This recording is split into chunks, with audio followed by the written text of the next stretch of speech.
The Science of Getting Rich. Wallace D. Wattles. Preface. This book is pragmatic, not philosophical, a pragmatic manual, not a treatise on theories. It was created for men and women, whose most pressing need is money, who wish to become rich first, and then philosophize. It is for those who want results, and wish to take the conclusions of science, as a basis for action, without delving into the procedures, by which those conclusions were obtained. The reader is expected to put the elementary statements on faith, just as he would believe, in the statements concerning a law of electrical action, if it were promulgated by a Marconi or an Edison, and put all his faith in them. For then they will be able to prove its truth to anyone, by putting it into action without fear or doubt. Every man or woman who does this, will certainly be enriched, for the science here applied, is an exact science, and failure is impossible. In writing this book, I have sacrificed all other considerations of plainness and simplicity of style, so that all may understand. The plan of action contemplated herein, was deduced from the conclusions of the philosophy. It has been thoroughly evaluated, and bears the supreme experience of practical experiment, so it works. Chapter 1. The Right to be Rich. Whatever things may be said in favor of poverty, the truth is, it is not possible to live a really full and successful life, unless one is rich. No one can reach his highest point, in his talent or soul development, unless that person has a lot of money. Because to unfold the soul and develop the talent, one must have many things to use, and one cannot have those things, unless one has the money to buy them. A person develops his mind, soul and body, by making use of things, and society is so organized, that man must have money, if he is to become possessor of things. Thus, the basis of all advancement, must be in the science of becoming rich. The object of all life is development, and every living thing has the inalienable right to all the development, which it is capable of attaining. A person's right to life, means his right to have the free and unlimited use, of all things that are necessary for his full mental, spiritual and physical development. Or in other words, his right to be rich. In this book, I will not speak of riches in a figurative way. To be truly rich, does not mean to be satisfied or content with little. No one should be satisfied with little, if he can be able to use and enjoy more. The purpose of nature, is the advancement and development of life, and everyone, should have everything that can contribute to the power, elegance, beauty and riches of life. To be content with less, is a sin. The person who possesses everything he wants, as to live all the life he is capable of living, is rich, and no one who does not have a lot of money, is able to have everything he wants. Life has advanced so far and become so complex, that even the most ordinary man or woman, requires a great deal of wealth, if he wants to live in a way, which at least approaches fulfillment. Every person naturally desires to become, what he or she is really capable of being. The desire to realize innate possibilities, is inherent in human nature. We can do nothing about the desire to be what we can be. Success in life is in becoming what you want to be. You can become what you want to be only by using things, and you can have free use of things, only if you are rich enough to buy them. Understanding the science of becoming rich, is therefore the most essential knowledge of all. There is nothing wrong with wanting to become rich. The desire for wealth is really the desire for a more prosperous, fulfilling and abundant life, and that desire is to be commended. The person who does not desire to live more abundantly, is abnormal, and so is the person who does not desire to have enough money, to buy everything he or she wants. There are 3 reasons why we live for the body, for the mind and for the soul. None of these is better or holier than the other, all are equally desirable, and none of the 3, body, mind and soul, can live fully, if any one of the others is cut off from life, and full expression. It is not right or noble to live for the soul alone, if you deny mind and body, and it is wrong to live for the intellect, if you deny body and soul. We are all familiar with the terrible consequences of living for the body, and denying the mind and soul. We can see that real life means the full expression of all that a person can give, through body, mind and soul. Whatever is said, no one can be truly happy or satisfied, unless his body is living fully in every function, and unless the same is true of his mind and soul. Wherever there is an unexpressed possibility, or an unexecuted function, there is a desire for dissatisfaction. Desire is a possibility seeking expression, or a function seeking execution. A person cannot live fully in body, without good food, comfortable clothes and a warm roof, and without freedom from overwork. Rest and recreation are also necessary for physical life. One cannot live fully in mind, without books and time to study them, without the opportunity to travel and observe, without intellectual companionship. To live in fullness of mind, a person must have intellectual recreations, and must surround himself with all objects of art and beauty, which he is capable of using and appreciating. To live fully in soul, a person must love, and love is denied full expression by poverty. A person's greatest happiness is found in the bestowal of benefits upon those he loves, and love finds its most natural and spontaneous expression in the action of giving. The individual who has nothing to give cannot fill his place as a husband or father, as a citizen, or as a human being. It is in the use of material things that a person finds the full life of his body, develops his mind, and unfolds his soul. It is therefore of supreme importance that every individual be wealthy. It is perfectly right that you should desire to be rich. If you are a normal man or woman, you cannot help thinking about it. It is perfectly right that you should give your best attention to the science of becoming rich, because it is the noblest and most necessary of all studies. If you deny this study, you are derelict in your duty to yourself, to God and to mankind, so that you can give God and mankind no greater service than to make the most of yourself. Chapter 2. There is a science to becoming rich. There is a science to become rich, and it is an exact science, like algebra or arithmetic. There are certain laws, which govern the process of acquiring wealth, and once these laws are learned and obeyed by anyone, that person will become rich, with mathematical certainty. The possession of money and property comes as a result of doing things in the right way, and those who do things in this way, either on purpose or accidentally, become rich. While those who do not do things the right way, no matter how hard they work, or how capable they are, will remain in poverty. It is a law of nature, that the causes of want always produce the effects of want, and therefore, any man or woman, who learns to do things the right way, will unfailingly be rich. That the above statement is true is proved by the following facts. Becoming rich is not a matter of environment, because if it were, all the people in certain neighborhoods would become rich. People in an entire city would be rich, while others in another city would all be poor, or all the inhabitants of one state would be affluent, while those in the neighboring state would be in poverty. Everywhere, we see rich and poor living side by side, in the same environment, and often engaged in the same vocations.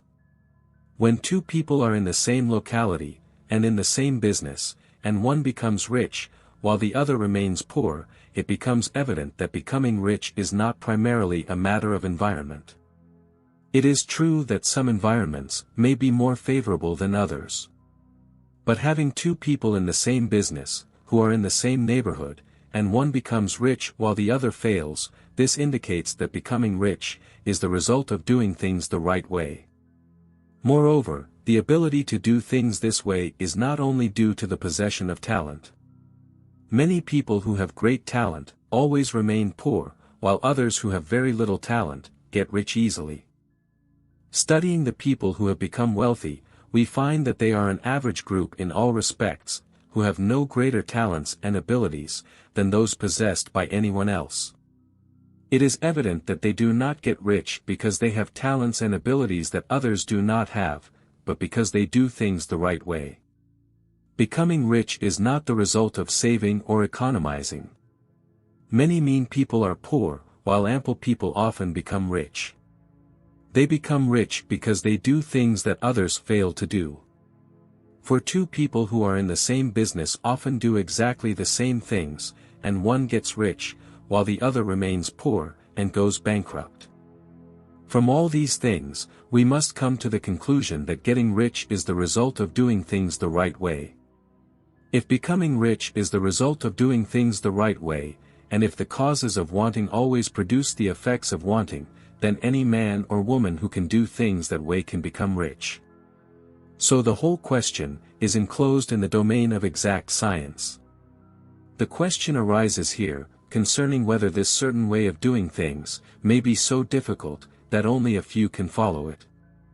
As we have seen, this cannot be true, to the extent that natural ability is affected by some problem. Talented people get rich, and dumb people get richer, intellectually brilliant people get richer, and very stupid people get richer, physically strong people get richer, and weak and sickly people get richer. Some degree of ability to think and understand is, of course, essential. But to the degree that natural ability is affected, any man or woman who has enough sense to read and understand these words can become rich. Likewise, we have seen that it is not a matter of environment. Although location does affect it to some extent. One cannot go to the heart of the Sahara, and expect to set up a successful business. Getting rich involves the need to deal with people, and to be where there are people to deal with, and if these people are inclined to deal, in the way you want to deal, so much the better. But that's just concerning the environment. If someone else in your town can get rich, so can you, and if someone else in your state can get rich, so can you. It is not a matter of choosing a particular business, or a particular profession. People can become rich in every business and in every profession, while the next-door neighbor, who has the same profession, remains poor. It is true that you will give the best of yourself, if the business pleases you and suits you. And if you have certain talents that are well developed, you will do better in a business that involves the exercise of those talents. Likewise, you will do better if your business suits your location. An ice cream parlor would be more successful in a warm climate than in Greenland, and a salmon fish store would do better in the Northeast than in Florida, where there are no salmon. But apart from these general limitations, getting rich does not depend on your commitment to any particular business, but on learning to do things the right way. If there are people in your locality who are getting rich in the same business you are in now, but you are not, it is simply because you are not following the same approach as they are. No one is prevented from becoming rich because of lack of capital. It is true, when you acquire capital, the increase becomes easier and faster, but someone who has capital is already rich, and does not need to consider how to get rich. No matter how poor you are, if you start doing things the right way, you will start getting rich, and you will start having capital. Obtaining capital is a part of the process of getting rich, and it is a part of the result that invariably follows from doing things the right way. You may be the poorest person on the continent, and be terribly in debt. You may have no friends, influence, no resources, but if you begin to do things in this way, you must infallibly begin to become rich, because the causes of wanting must produce effects of wanting. If you have no capital, you can get it. If you are in the wrong business, you can go into the right one. If you are in the wrong locality, you can go to the right one.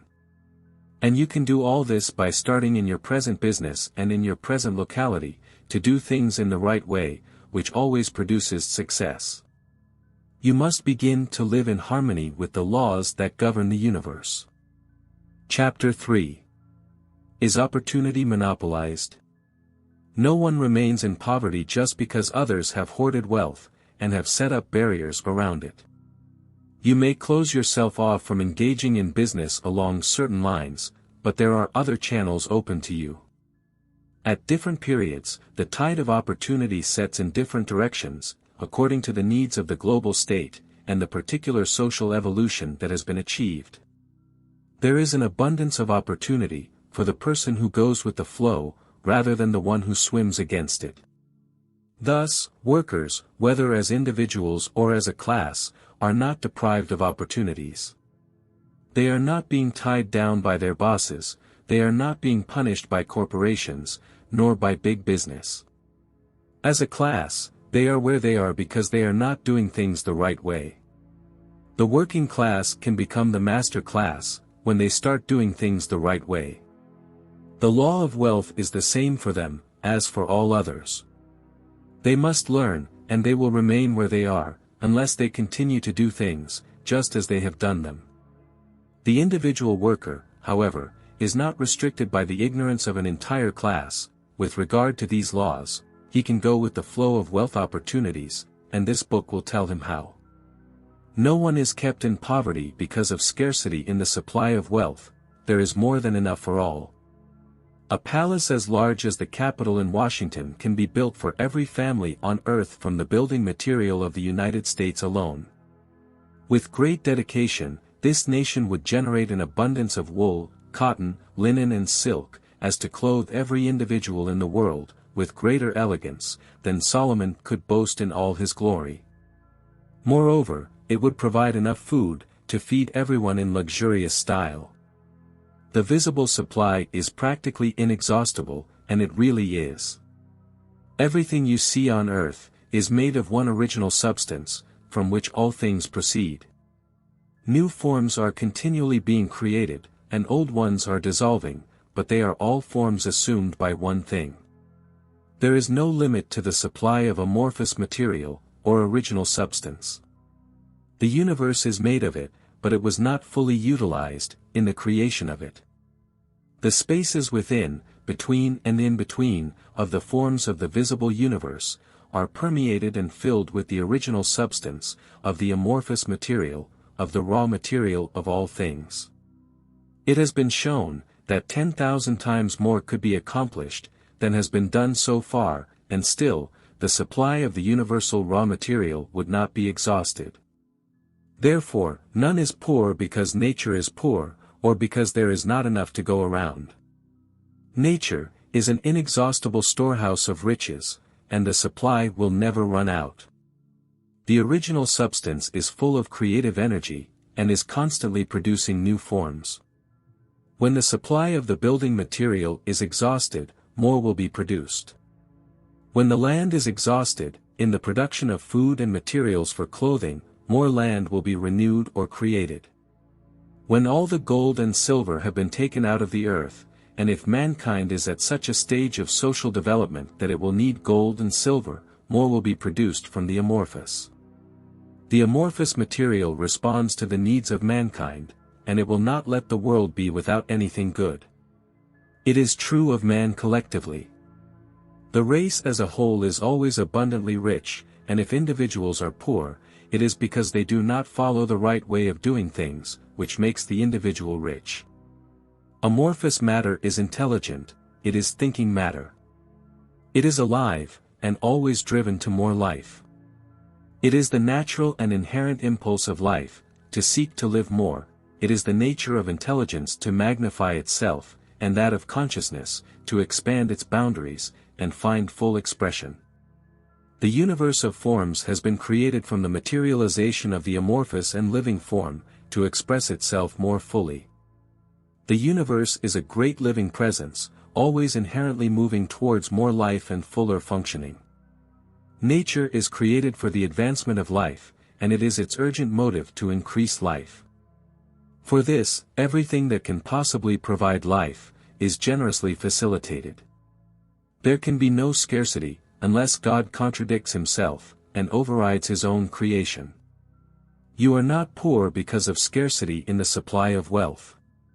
It is a fact which I shall show later, even that the resources of the amorphous supply, are at the command of the man or woman, who acts and thinks in a right way. Chapter 4. The first principle of the science of becoming rich. Thought is the only power, which can produce tangible wealth, from amorphous substance. The matter of which all things are made, is a thinking substance, and a thought of creation in this substance, produces form. The original substance, moves according to thoughts. Every form and process you see in nature, is the visible expression of a thought in the original substance. When amorphous matter thinks, it takes that form, and when it thinks in motion, it makes motion. That is the way in which all things are created. We live in a thought world, which is part of a thought universe. The thought of a universe in motion, spread throughout the amorphous substance and thinking matter, moving according to that thought, takes the form of the systems of planets, and maintains that form. Thinking substance takes the form of thought itself, and moves according to that thought. Having the idea of a circumvalar system of suns and worlds, it takes the form of these bodies, and moves them according to the thought. Thinking of the creation of an oak tree, which grows slowly, makes matter move properly, and produce the tree, even though it takes centuries to do that work. In creating, the amorphous appears to move, according to the lines of motion that have been established. In other words, the thought of an oak tree does not cause the instantaneous formation of a fully formed tree. But the forces that will generate that tree begin to move along established lines of growth. Each thought of formation, stored in a thinking substance, causes the creation of form, but always, or at least generally, along lines of growth and action, which were already established. The thought of a house has a certain construction. If it were imprinted in the amorphous substance, it would not cause the instantaneous formation of the house. But it would cause the turning of creative forces, already at work in market and commerce, into channels, resulting in the construction of the house. And if there were no existing channels through which the creative energy could work, then the house would be formed directly from the primitive substance, without waiting for the slow processes of the organic and inorganic world. No thought of formation can be imprinted in the original substance, without causing the creation of the form. A person is a thinking center, and can originate thought. All forms that a person designs with his hands, must first exist in his thought. No one can shape a thing, if he has not first thought about it. Up to now, mankind has confined its efforts to the work of its hands, applying manual labor to the world of forms, and seeking to change or modify those that already exist. Mankind has never thought of trying to cause the creation of new forms by imprinting thought on amorphous substance. When a person has a thought of creation, he takes material from the forms of nature, and makes an image of the form that is in his mind. People have so far made little or no effort to cooperate with the amorphous intelligence, to work with the Father. The individual has not dreamed that he can do what he sees the Father doing. An individual, remolding and modifying existing forms by manual labor, has given no importance to the question, whether he can produce things from the amorphous substance, by communicating his thoughts to it. We propose to prove that he can do that, to prove that any man or woman can do it, and to show him how. As to our first step, we must fix three fundamental propositions. First, we hold that there is one original amorphous matter or substance, from which all things are made. All the many similar elements, are but different presentations of one element. All forms, found in organic and inorganic nature, are but different forms, made of the same matter. And this matter is thinking matter, a thought stored in it, produces the form of thought. Thought, in thinking substance, produces forms. A human is a thinking center, capable of original thought.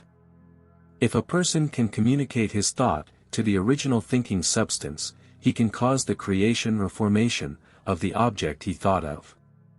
To summarize this, there is a thinking matter, from which all things are made and which, in its original state, permeates and fills the interstices of the universe.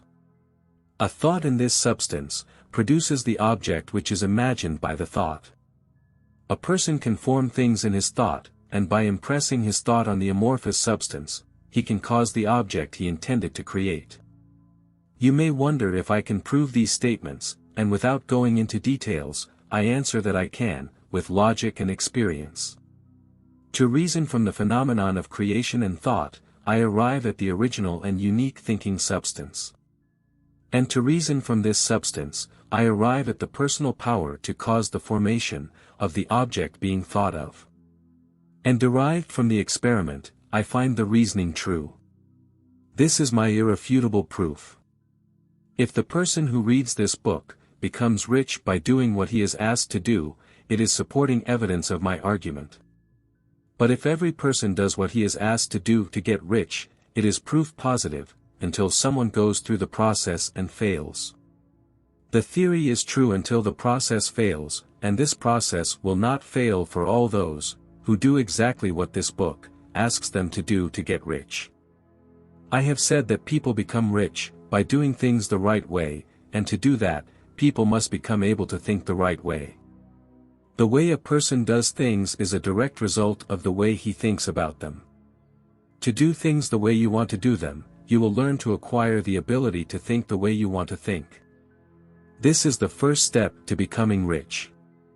And to think what you want to think, is to think truly, regardless of appearances. Every individual has the natural and inherent power to think what he wants to think, but it takes much more effort to do so, than it does to think, when you are influenced by appearances. To think according to appearances is easy, to think truly in spite of appearances is laborious and requires the use of more energy than in any other work we do.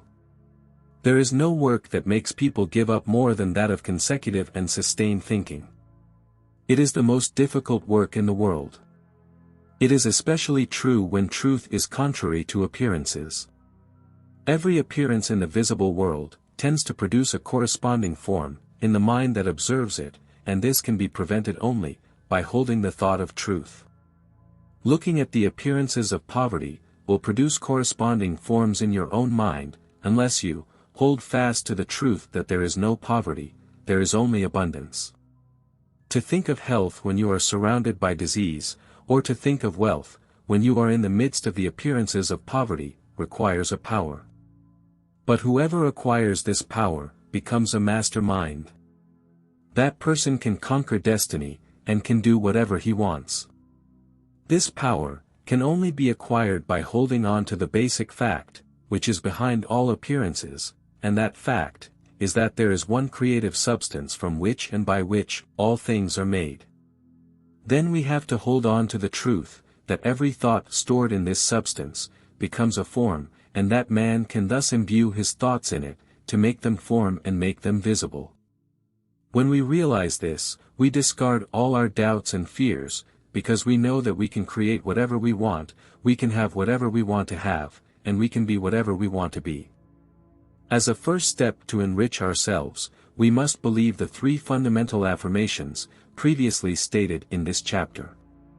And to emphasize them, I repeat them again: there is a thinking matter, from which all things are made, and which, in its original state, permeates and fills the interstices of the universe. A thought in this substance produces the object which is imagined by the thought. A person can form things in his thoughts, and by imprinting his thought on the amorphous substance, he can cause the object he intended to create. You must turn away from all other concepts of the universe, and accept this, until it is engraved in your mind, and has become your habitual thought. Read these affirmations over and over again. Fix each word in your memory, and then meditate on them, until you firmly believe what they say. If any doubt comes to you, put it aside. Do not listen to arguments against this idea. Do not go to churches or lectures, where a contrary concept of things is taught, or preached. Do not read magazines or books, which teach a different idea. If you are confused in your understanding, creed and faith, all your efforts will be in vain. Do not ask why these things are true, or speculate on how they can be true. Simply trust them. The science of becoming rich begins with absolute acceptance of this. Chapter 5. Increasing Life.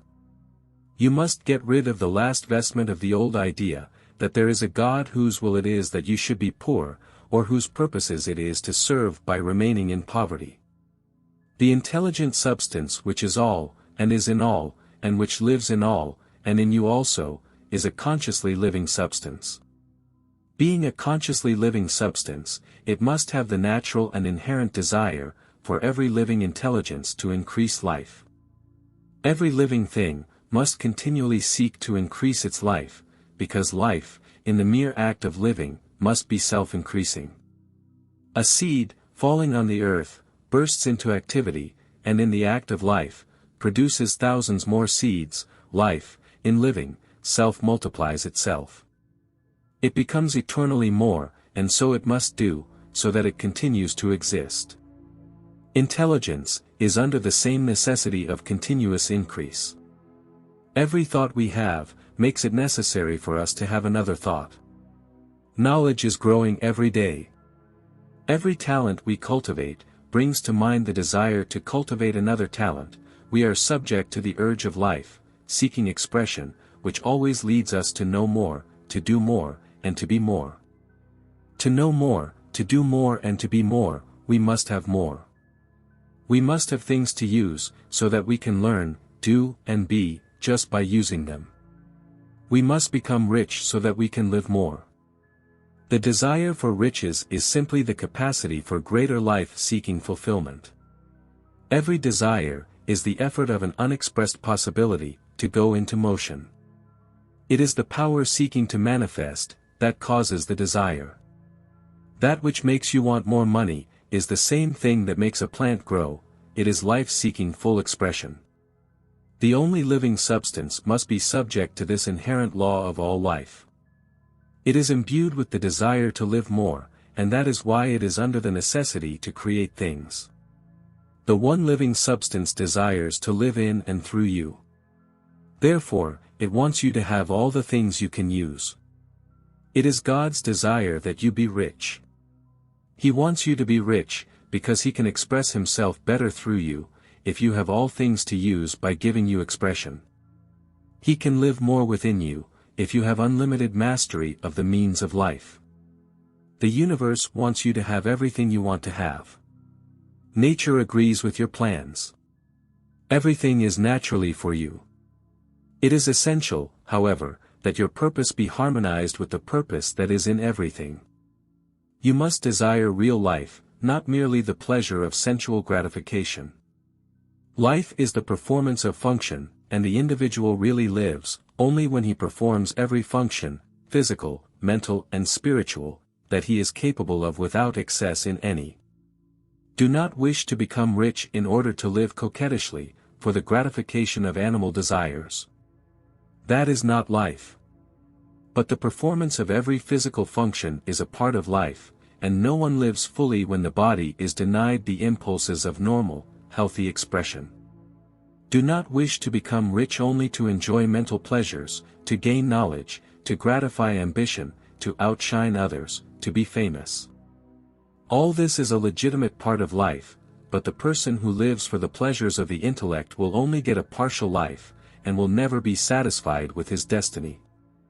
Do not wish to become rich only for the sake of others, to lose yourself in the salvation of humanity, to experience the joy of philanthropy and sacrifice.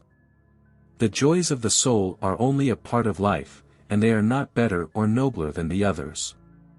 Wish to become rich so that you can eat, drink and marry, when it is time to do these things.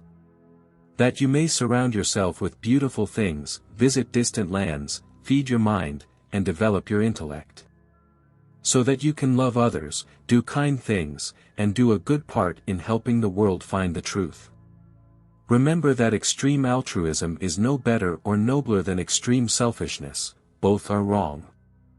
Get rid of the idea that God wants you to sacrifice for others, so that you secure divine grace in doing so. God does not demand anything from man. What God wants is that you make the best of yourself, for yourself and for others. And that you may help others more, by making the best of yourself, than in any other way. You can make the best of yourself, only by becoming rich. So it is well and admirable that you should give your first and best thought to the work of acquiring wealth. However, remember that the desire of substance is for all, and your movements must be towards more life for all. It cannot be made to work, to take life from anyone, because it is equitable to all, seeking wealth and life. Intelligent substance will do things for you, but it will not steal things from someone else, and then give them to you. You must get rid of the idea, the thought of competition. You are going to create, not compete for what is already created. You don't have to take anything from anyone, nor do you have to bargain for anything. You don't have to cheat or take advantage. You don't have to make someone work for less than you earn. He does not have to covet the property of others, or look at it with desirous eyes. No one has something that anyone else cannot have, without the need to take anything away. You are going to become a creator, and not a competitor. You are going to have what you want, but in such a way that when you get it, everyone else around you is going to have more than they have now. I am sure there are many, who make vast sums of money, proceeding in direct opposition, with the statements in the above paragraph, but I would like to add an explanation. Individuals who get rich by such means, do so sometimes, merely because of their extraordinary ability, on the plane of competition. And sometimes, unconsciously, they relate to the substance, in their great purposes and movements for general fortification, through the Industrial Revolution. Rockefeller, Carnegie, Morgan and others, have been the unconscious agents of the Supreme, in the necessary work, of systematizing and organizing productive industry. And in the end, their work will contribute immensely, towards the increased life of all. But their days are numbered. They have organized production, and will soon be overtaken by the agents of the multitude, who will organize the machinery of distribution. They are like the reptilian monsters of the prehistoric areas. They play a necessary role in the evolutionary process, but the same power that produced them will dispose of them. And it is well to bear in mind that they have never been really rich. A record of the private lives of most of this class will show that they have been rather vile and groveling. Riches secured on the competitive plane, are never satisfactory and permanent. They are yours today, and tomorrow someone else's. Remember that, if you are to become rich in a scientific and certain way, you must get out entirely, from the thought of competition. You must never think that supply is limited. As soon as you begin to think, that all money is being hoarded and controlled by others, and that you must exercise laws to stop this process, and so on.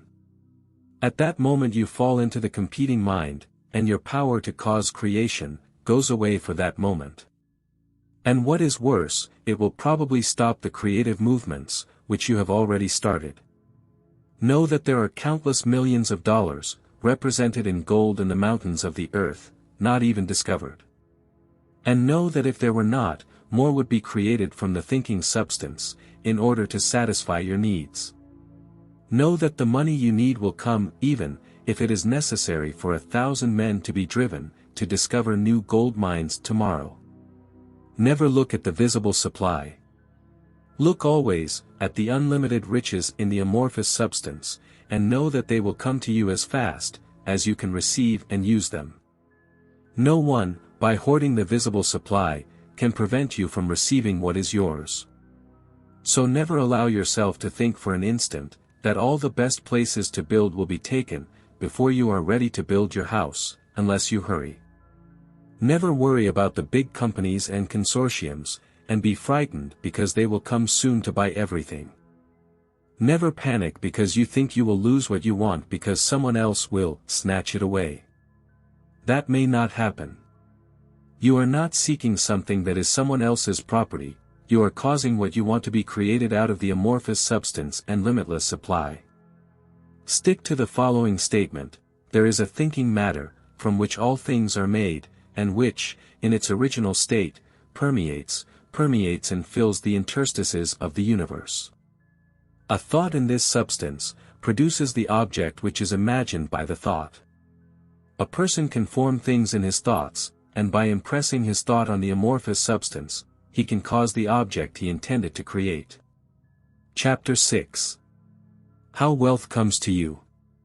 When I say you do not have to incite aggregations, I do not mean that you do not have to incite some agreement at all, or that you are above the necessity of having any dealings with your associates.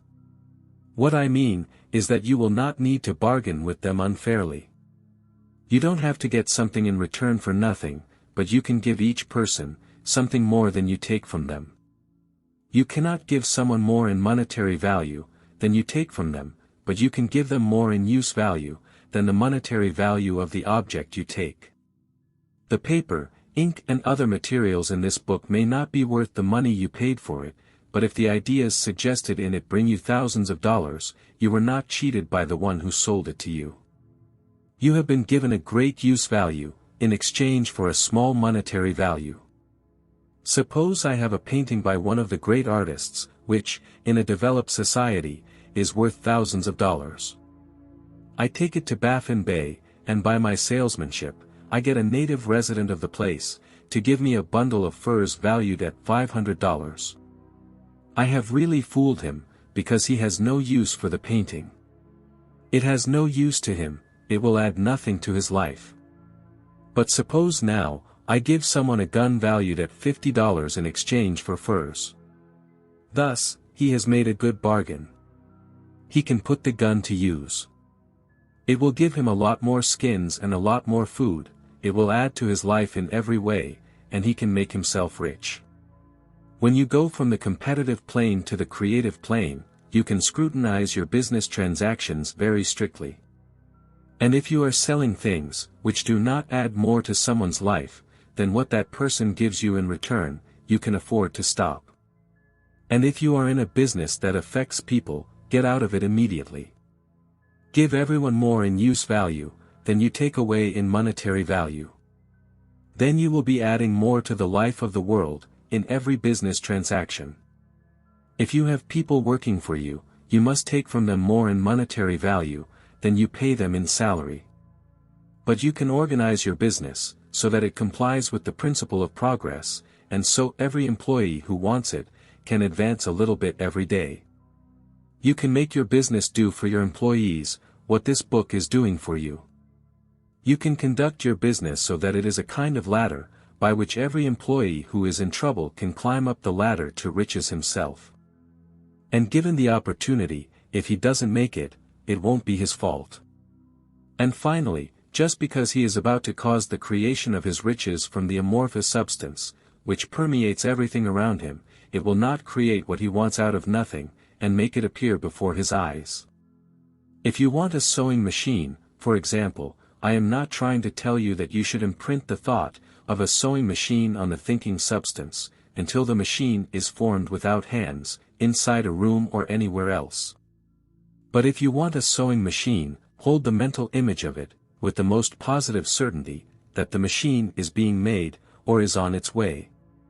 After forming the thought, have the most absolute and unquestioning faith, that the machine is coming. Never think or speak of it in any other way than being certain that it is coming. Affirm that the machine is already yours. It will be brought to you by the power of supreme intelligence acting upon the minds of men. If you live in Maine, it may be that a person will come from Texas or Japan, to engage in some transaction, which will result in your getting what you want. If so, the whole affair will be for that person's benefit, just as it is for yours. Do not forget that the thinking substance is through everything, in everyone, communicating with everyone, and can influence everyone.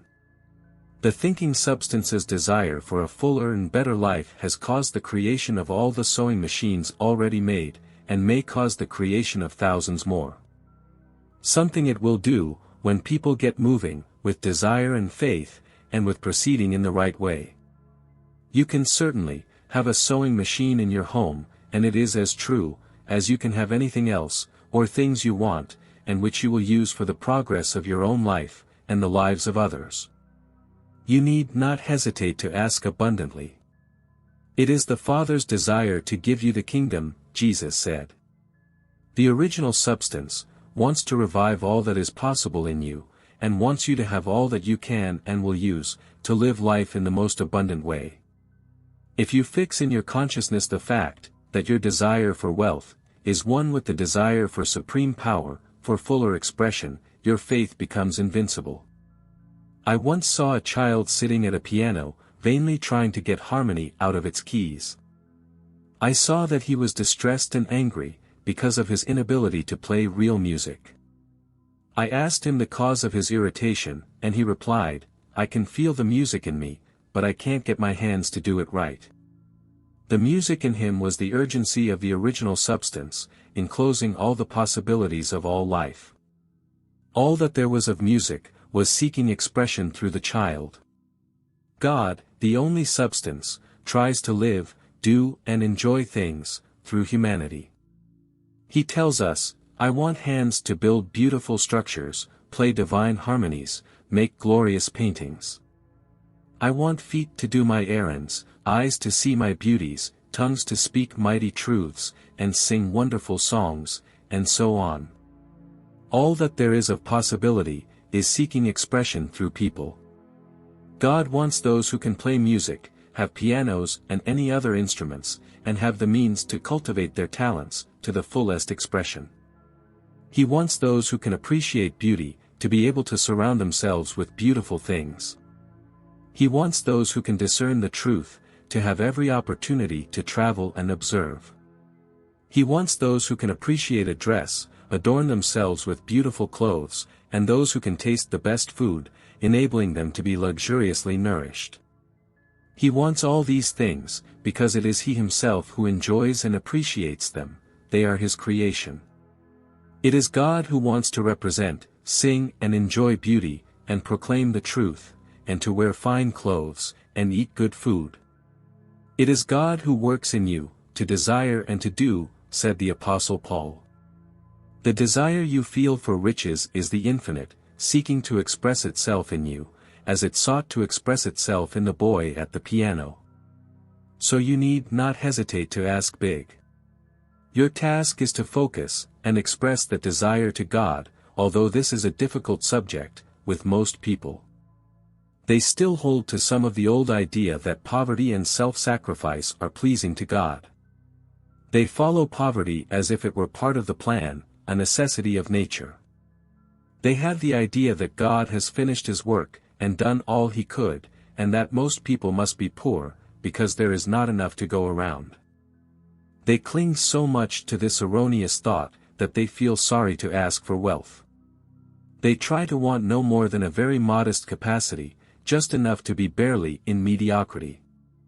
Now I take up the case of a student, who had been told that he had to have in mind, a clear idea of the things he wanted. All so that the creative thought of things could be impressed upon the amorphous substance. He was a very poor man, who lived in a rented house, and had only what he earned from day to day, and could not hold on to the fact that all wealth was his. So after thinking about the matter, he decided that he should reasonably ask for a new carpet for the floor of his best room, and a coal stove, to heat his house during the winter. Following the instructions given in this book, he got these things in a few months. But then he realized, he had not asked for enough. He walked through the house where he lived, and planned all the improvements he would like to make to it. Mentally, he added a door and a window on one side, and a new room on the other, until he completed it in his mind as his ideal house, and then planned its furnishings. Keeping the idea complete in his mind, he began to live in the right way, and moving toward what he wanted.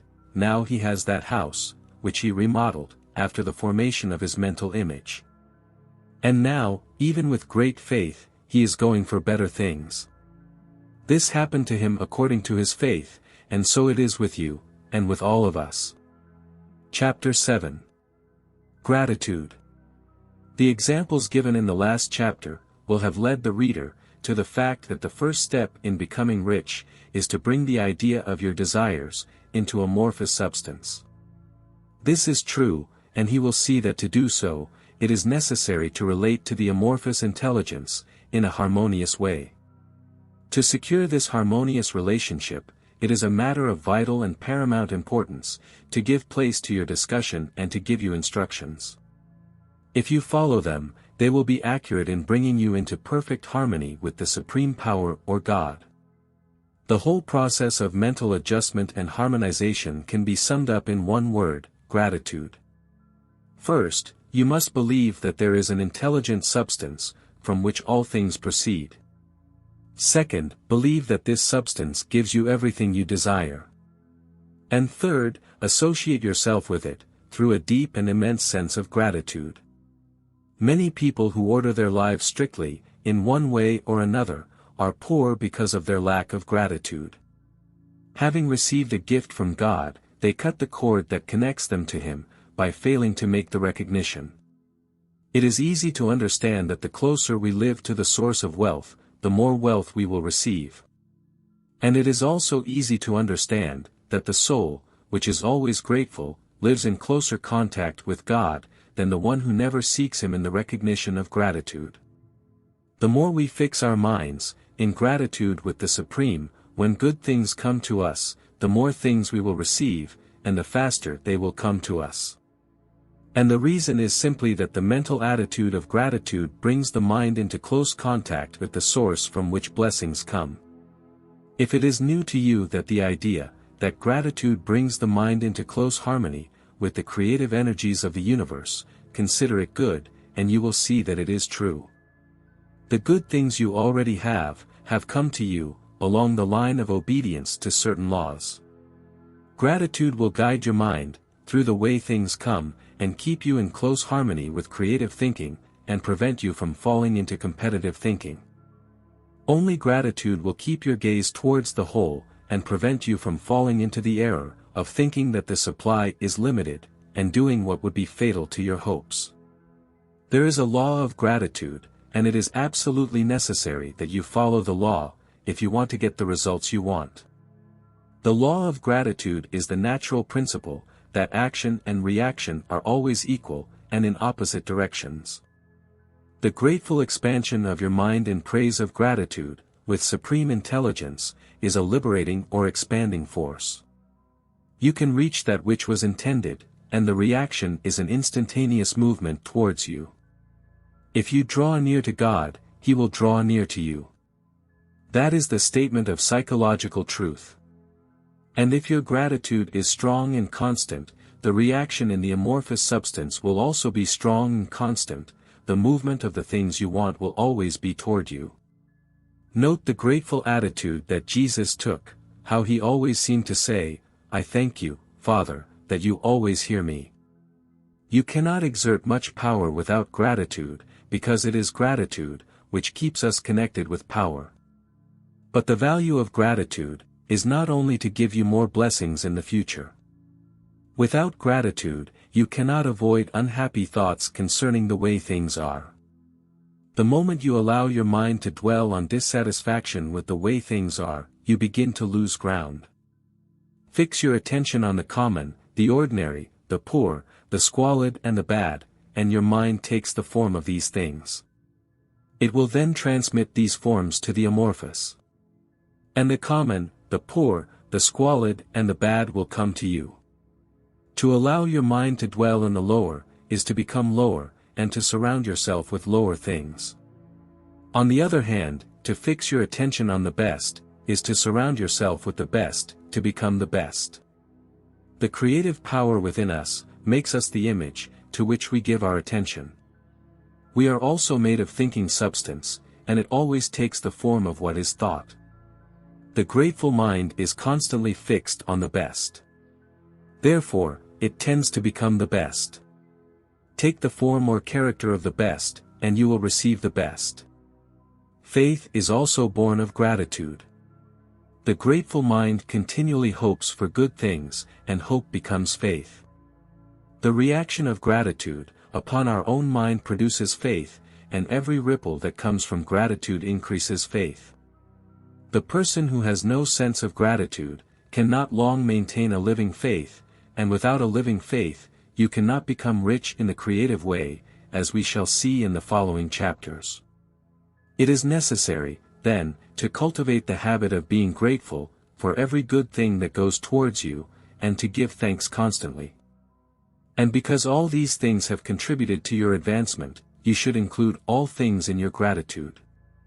Do not waste too much time thinking or talking about the faults or wrongdoings of those in power.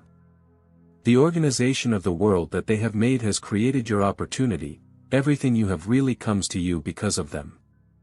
Don't get angry with corrupt politicians. If it were not for the politicians, we would fall into anarchy, and your opportunity would be greatly diminished.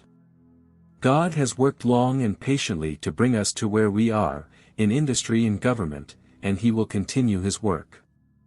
There is not the slightest doubt that He will get rid of the plutocrats, tycoons of consortiums, captains of industry and politicians, as soon as they are godly, but in the meantime, they are all needed. Remember that they are helping to fix the transmission lines, along which riches will come to you, if you are grateful. This will bring you into harmonious relationships with the good in everyone, and the good in everyone will move to you. Chapter 8. Thinking the Right Way. Go back to Chapter 6, and read again, the story of the man who formed a mental picture of his house, and you will have a good idea of the initial step toward enrichment. You must form a clear and definite picture of all that you want. You cannot convey an idea unless you have it. You must have it before you give it, and many people fail to impress the thinking substance, because they have only a vague and cloudy concept of the things they want to do, have or be. It is not enough that you have a general desire for riches, to do good. Everyone has that desire. It is not enough that you have a desire to travel, to see things, to live more, etc. If you were to send a message to a friend, you would not send the letters of the alphabet in order for him to construct the message himself, nor would you take the words at random from the dictionary. You must send a coherent sentence, one that means something. When you try to impress your desires on the thinking substance, remember that you must do so with a coherent statement. You must know what you want, and be specific and exact. You will never become rich or initiate creative power by sending out unformed longings or vague desires. Examine your desires, as the man I described did his house. See what you want, and have a clear mental picture of it, as if you want to see it come true. That clear mental image, you must have it continually in your mind.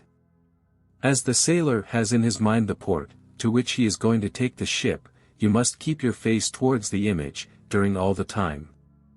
You must not lose sight of it. It is not necessary to do concentration exercises, nor to set special times to pray and affirm, nor to go into silence, nor to make hidden maneuvers of any kind. All those things are good enough, but all you need is to know what you want, and want it desperately, to keep it in your thoughts. Spend as much of your free time as you can, in contemplating this image. No one needs to exercise to concentrate their mind on an object they really want. It is the things that do not really interest you that require effort to fix your attention on them. And unless you really want to become rich, the desire will be strong enough to keep your thoughts directed to the purpose. As much as the magnetic poles keep the compass needle, it will hardly be important for you to try to carry out the instructions given in this book.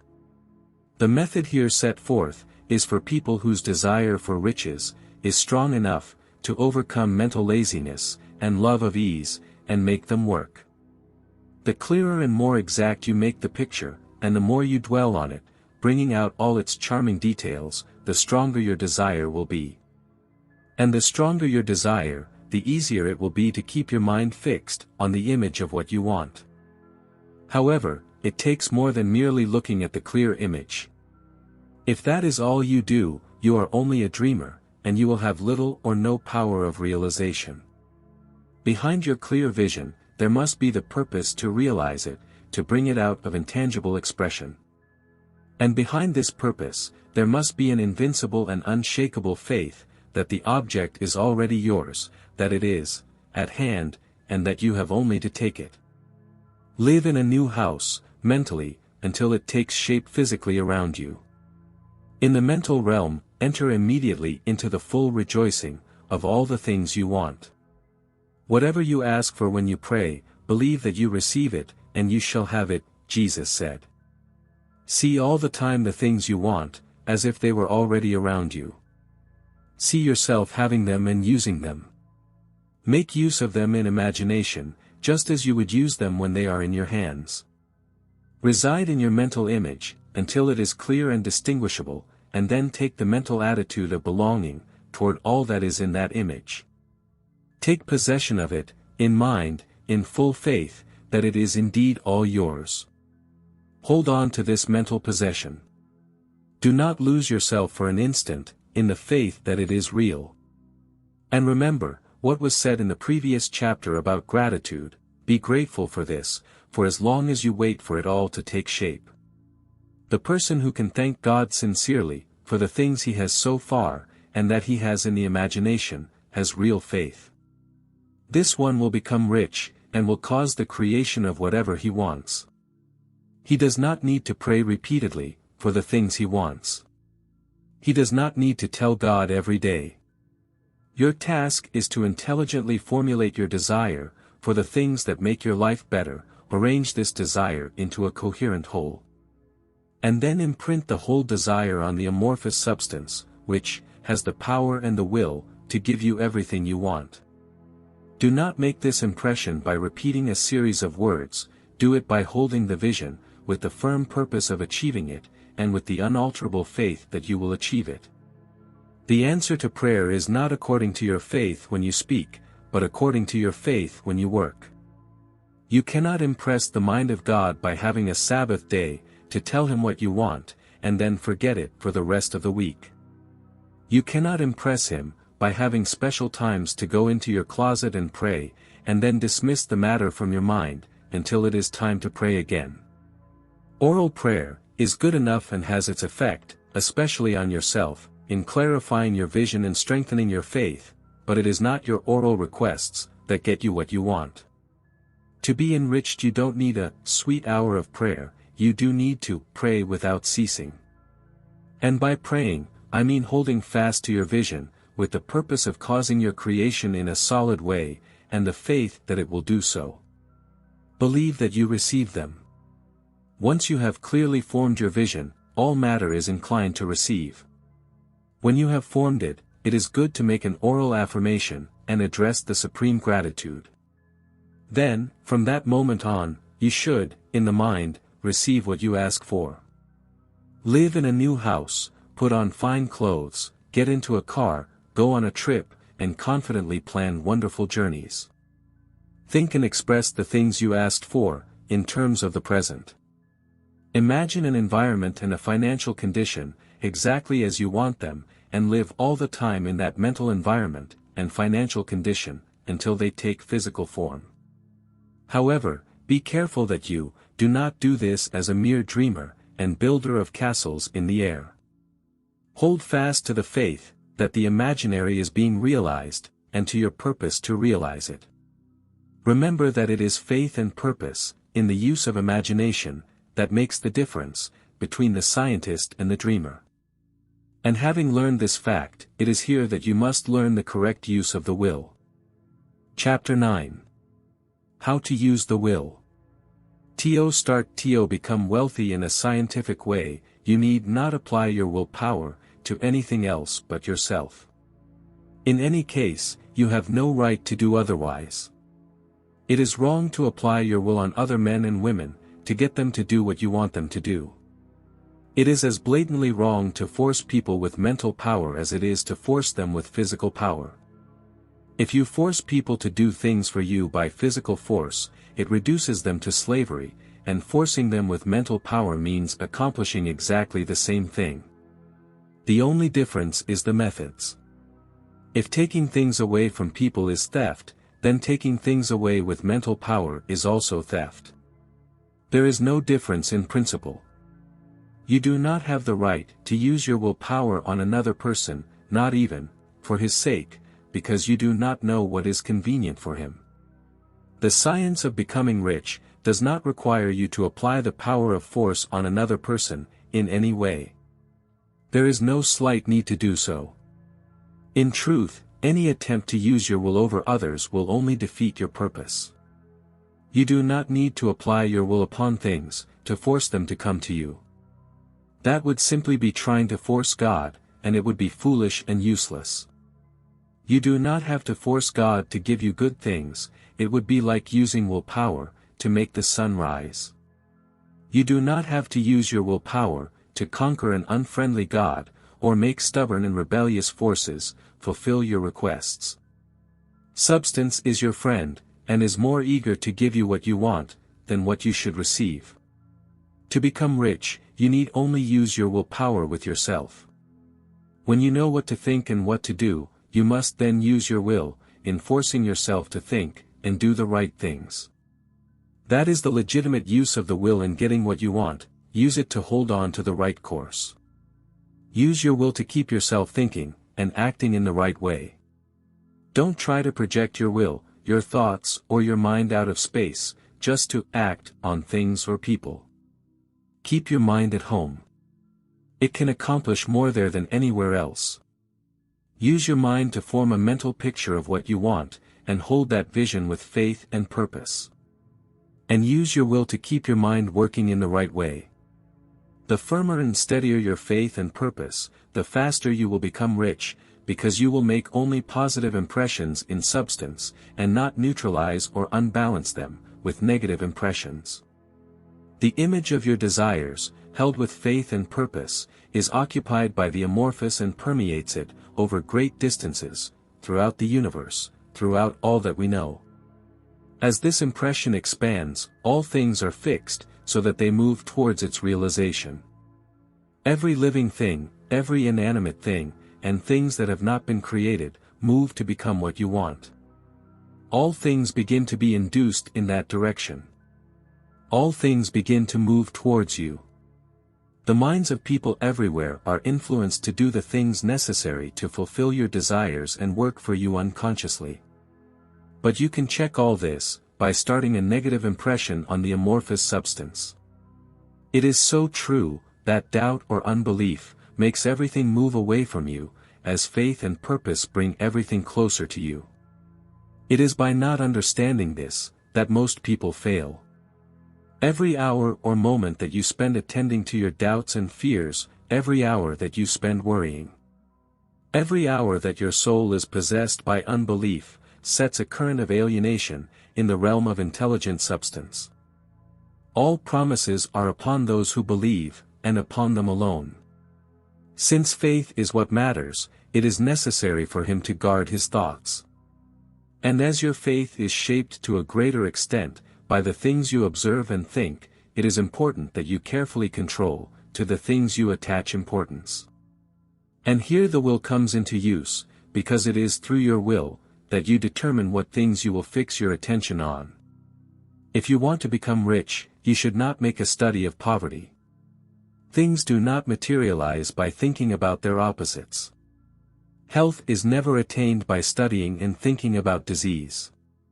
Righteousness is not promoted, by studying and thinking of sin, and none became rich, by studying and thinking of poverty. Medicine as the science of disease, has increased disease. Religion as the science of sin, has promoted sin and economy, as the study of poverty will fill the world, with misery and want. Do not talk about poverty, do not investigate it or be concerned about it, or give importance to the causes that caused it, for you can do nothing about it. What you should be concerned about is the cure. Do not spend your time in what is known as work, or charitable movements, for most charity tends to perpetuate the misery it seeks to eradicate. I am not saying that you should be hard-hearted or cruel, and refuse to listen to the cry of need, but you should not cry to eradicate poverty, in any of the conventional forms. Put poverty behind you, and all that pertains to it, and do good. Become rich. That is the best way to help the poor. You cannot keep the mental image of becoming rich, if you fill your mind with images of poverty, and the diseases that go with it. Do not read books or papers, which give circumstantial accounts of misery, of the horrors of child labor, etc. Do not read anything that fills your mind with melancholy images of need and suffering. You cannot help the poor in the least, knowing these things, and the widely spread knowledge of them, does not tend at all to get rid of poverty. What tends to get rid of poverty, is not to have the images of poverty in the mind, but rather to have images of wealth, abundance and possibility, within the minds of the poor. You are not abandoning the poor in their misery, when you refuse to allow their minds to be filled with images of that misery. Poverty can be undone, not by increasing the number of good-hearted people who think about poverty, but by increasing the number of poor people who set out in faith to become rich. The poor do not need charity, they need inspiration. Charity only gives them a piece of bread, to keep them alive in their misery, or gives them entertainment to make them forget, perhaps for an hour or two. But inspiration can make them emerge from their misery. If you want to help the poor, show them that they can become rich. Prove it by becoming rich yourself.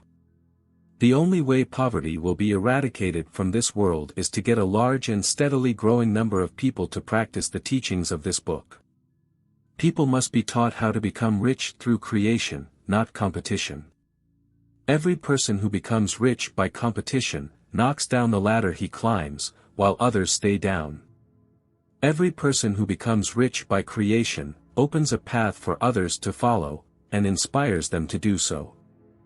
You are not showing hardness of heart or a cruel disposition, when you refuse to pity poverty, see poverty, read about poverty, think or talk about it, or listen to those who do talk about it. Use your willpower, keeping your mind off the subject of poverty, and keep it fixed with faith and purpose, on the vision of what you want, and will create. Chapter 10. Advanced Use of the Will. You cannot maintain a true and clear vision of wealth, if you are constantly paying attention to opposing images, whether external or imaginary. Don't count your past financial problems, if you have had them. Do not dwell on them. Don't talk about your parents' poverty, or the difficulties in your life. To do any of these things is to mentally classify yourself as poor, and will certainly change the movement of things toward you. Put poverty and all things pertaining to it behind you. You have accepted an accurate theory of the universe as true, and all your hopes of happiness are pinned on it. What can you gain by paying attention to conflicting theories? Do not read books that tell you that the world is coming to an end, or do not read the writings of scandalized and pessimistic philosophers who say that we are going to the devil. The world is not going to the devil, it is going to God. It is a wonderful transformation. It is true. There may be a great many good things in present conditions, which are unpleasant. But then, why study them when they are already dying, and when the study of them only tends to slow their death, and keep them with us? Why give time and attention to things that are being removed by revolutionary growth, when you can only hasten their removal by promoting evolutionary growth, as far as your part in it goes? No matter how horrible the conditions in certain countries, sections, or places may seem to be, you waste your time, and destroy your own possibilities by dwelling in them. You should take an interest in the world that is becoming rich. Think of the riches to which the world is going, instead of the poverty that is growing elsewhere. And keep in mind that the only way, in which you can help the world to increase the riches, is by becoming rich yourself, through the creative method, and not the competitive one. Pay attention only to the riches, and do not concentrate on poverty. When you think or talk about the poor, think and talk about them, as if they are becoming rich, as those who are being rewarded instead of punished. Then, they and others will grab the inspiration, and start looking for the way out. Because I say that you should give all your time, mind and thought to riches, does not mean that it is sordid or evil. Becoming truly wealthy, is the noblest aspiration you can have in your life, because it includes everything. On the competitive plane, the struggle to become rich is an unholy fight for power over others, but when it comes to the creative mind, all this changes.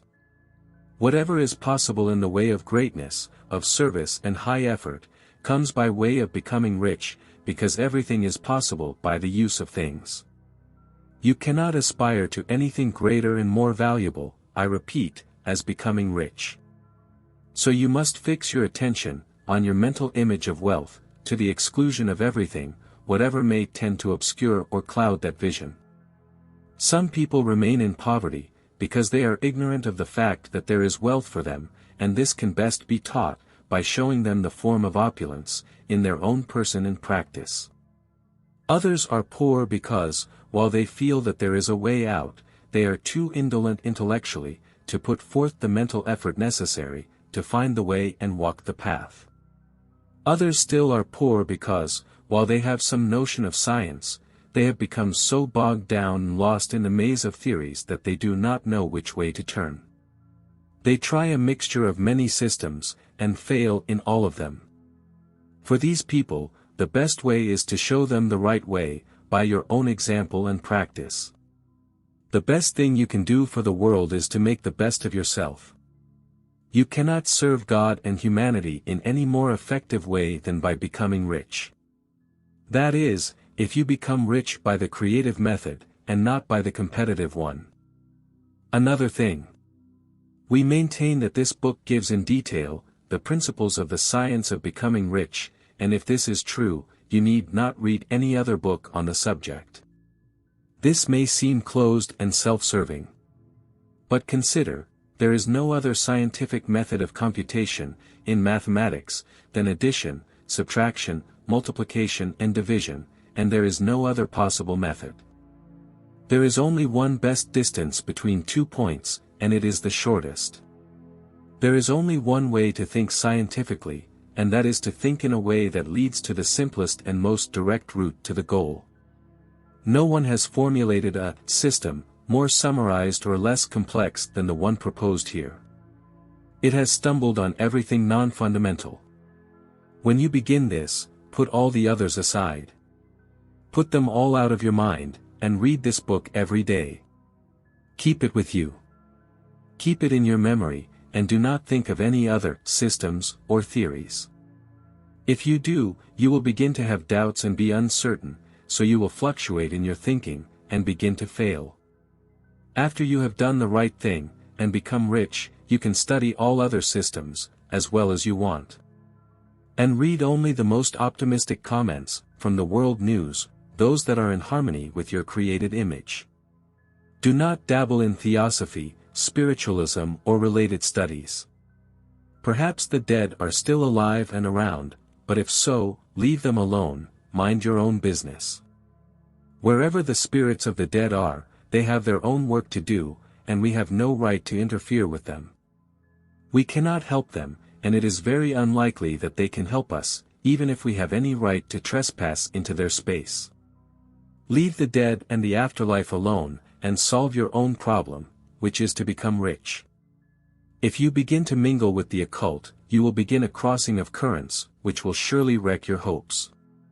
This and the preceding chapters have led us to the following statements of basic fact: there is a thinking matter, from which all things are made, and which, in its original state, pervades, permeates, penetrates and fills the interstices of the universe. A thought in this substance produces the object which is imagined by the thought. A person can form things in his thoughts, and by imprinting his thought on the amorphous substance, he can cause the object he intended to create. To do this, a person must move from the competitive mind to the creative mind. He must form a mental image of the things he wants. Then keep this image in his thoughts, with the firm purpose of getting what is wanted. An unwavering faith, that you get what you want, closing your mind, against all that may tend to break your purpose, cloud your vision, or extinguish your faith. And in addition to this, we shall now see that you must live and act in the right way. Chapter 11. Acting in the right way. Thought is the creative power or propelling force, which causes the creative power to act. Thinking in the right way will bring you riches, but it should not be based on thought alone, leaving aside personal action. That is the basis, on which many scientific thinkers meet with failure, the failure to connect thought with personal action. We have not yet reached the state of development, even assuming that such a state is possible, in which a person can create directly from amorphous substance, without the process of nature or the work of human hands. A person must not only think, but his personal action must complement his thinking. With thought, you can make the gold in the heart of the mountains be brought to you, but it will not be mined, refined, or minted on either side by itself, nor will it come rolling in, looking for a way to get into your pockets. Under the moving power of the Supreme Spirit, the business of the people are so ordered, that someone will be guided to extract the gold for you.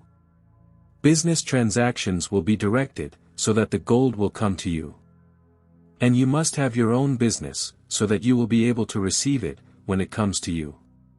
Your thought makes all things, animate and inanimate, work to bring you what you want. But your own personal activity must be such, that you may receive just what you want when it comes to you.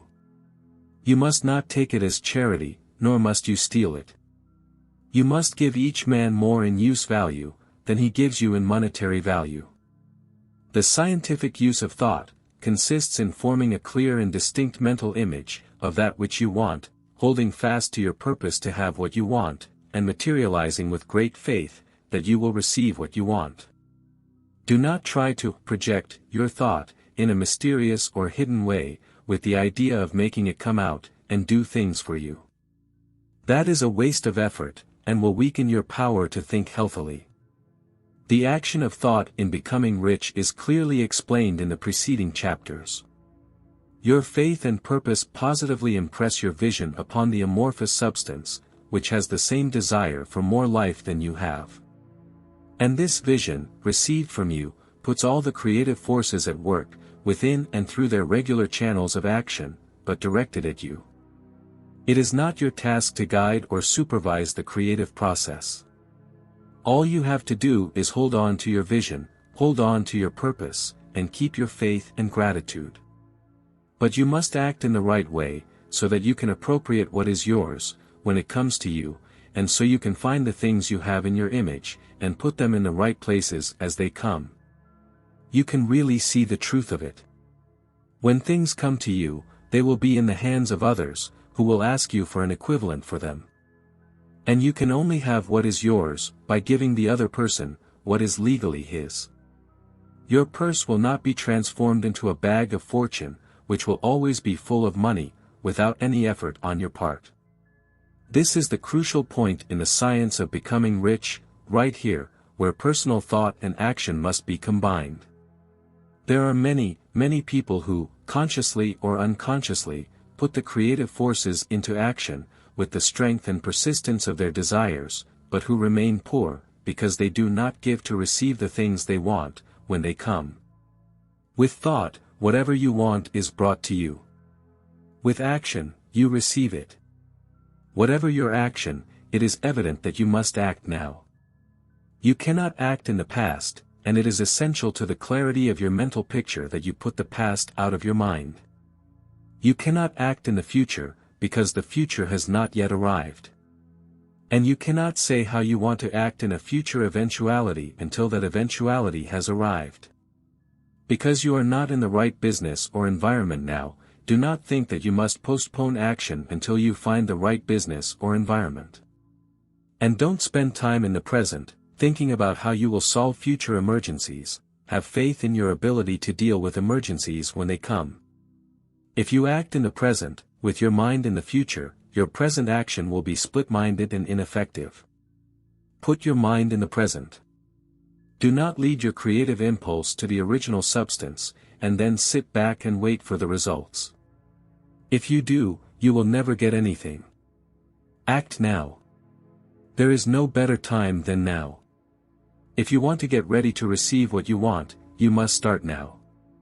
And your action, whatever it is, probably must be in your current business or job, and on people and things, in your current environment. You cannot act where you are not, you cannot act where you have been, and you cannot act where you are going to be. You can act only where you are. Don't bother with whether yesterday's work was well done or not, do today's work well. Don't try to do tomorrow's work now, there will be time enough to do it when the time comes. Do not try, by occult or mystical means, to act upon people, or things that are beyond your reach. Do not wait for a change of environment before acting, have a change of environment with action. You can act on the environment you are in now, as to have it transferred to a better environment. Hold with faith and purpose, the vision of yourself in a better environment, but act upon your present environment, with all your heart, and with all your strength and mind. Don't spend time daydreaming, or building castles in the air, hold on to the vision of what you want, and act now.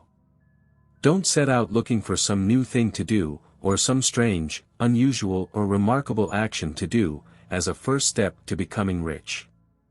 It is likely that your actions, at least for a little while, will be the same as you have done in the past, but you must start doing these actions in the right way, which will surely make you rich. If you are in any business, and you feel that it is not the right one for you, do not wait until you find the right one to start acting.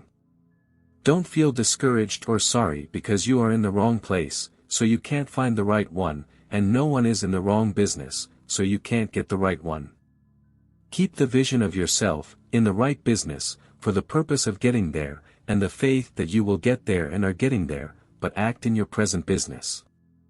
Use your present business, as a means to a better one, and use your present environment, as a means to get to a better one. Your vision of the right business, if held with faith and purpose, will cause the supreme power to move you, into the right business. And your action, if done in the right way, will move you into that business.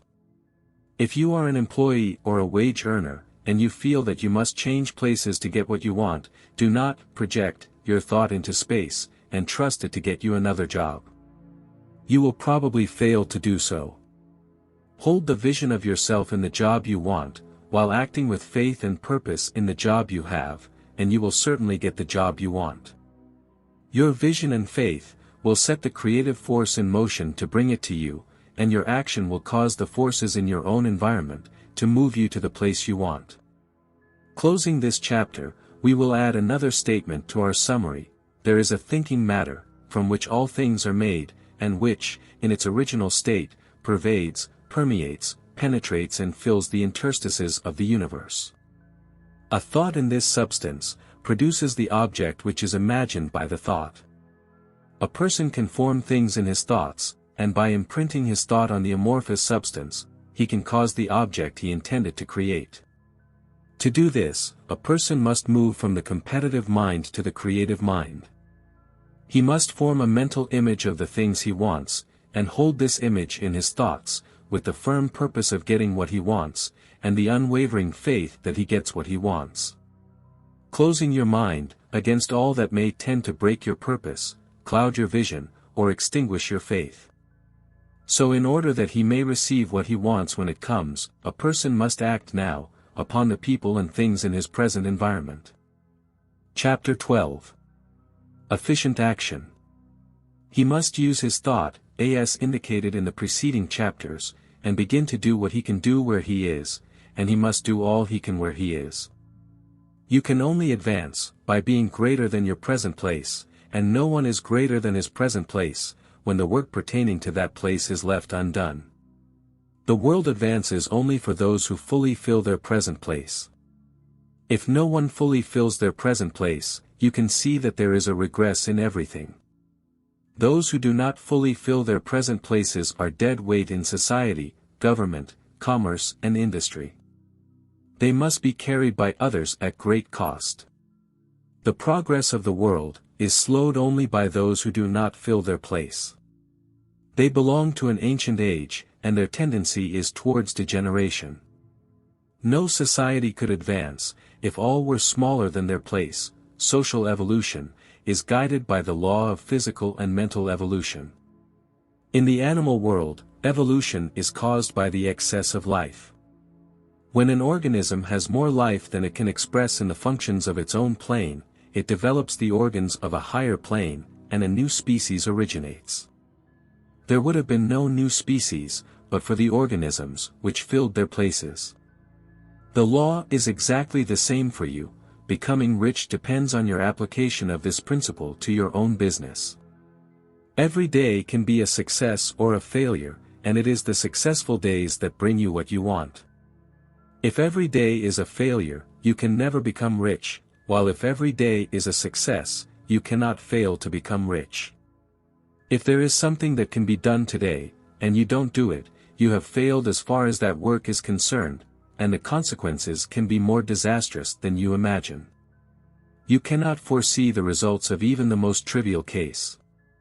You do not know the workings of all the forces, which have been set in motion in your favor.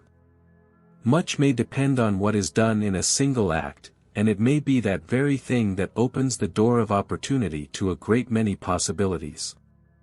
You will never know all the combinations that the Supreme Intelligence is doing for you in the world of things and human affairs. Your negligence or failure in doing some simple action can cause a great delay in getting what you want. Do every day everything you can do that day. There is, however, a limitation or qualification of the above, which you must keep in mind. You must not overwork yourself, or blindly strive within your business, in trying to get as many things done as possible, in as little time as possible. You should not try to do tomorrow's work today, or do a week's work in one day. It is not really the number of things you do, but the efficiency of each action, that counts. Each act is, in itself, a success or failure. Each act is, in itself, effective and efficient, or ineffective and inefficient. Every inefficient act is a failure, and if you spend your life doing inefficient acts, your whole life will be a failure. The more things you do, the worse for you, if all your acts are inefficient. On the other hand, every efficient act is a total success, and if every act in your life is efficient, your whole life will be a success. The cause of failure is doing too many things inefficiently, and not doing enough things efficiently. You will see that it is an obvious proposition, if you do not do any inefficient act, and if you do a sufficient number of efficient acts, you will become rich. If it is possible for you to make every act efficient, you will see again that the attainment of wealth comes down to an exact science, just like mathematics. The question now turns to the question whether he can make every act a success. It certainly can.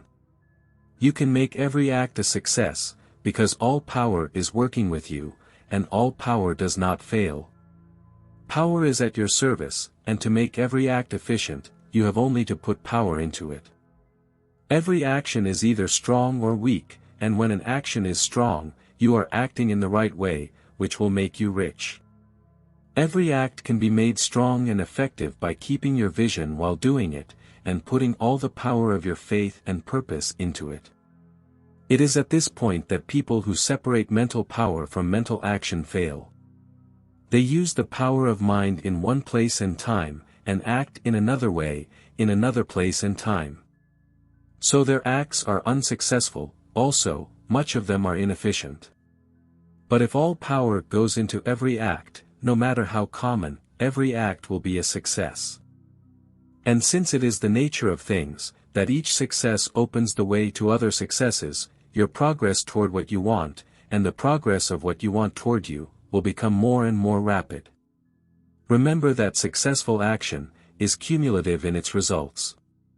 Since the desire for more life is inherent in all things, when a person begins to move toward more things join him, and the influence of this desire is multiplied. Do every day everything you can during that day, and in an efficient manner.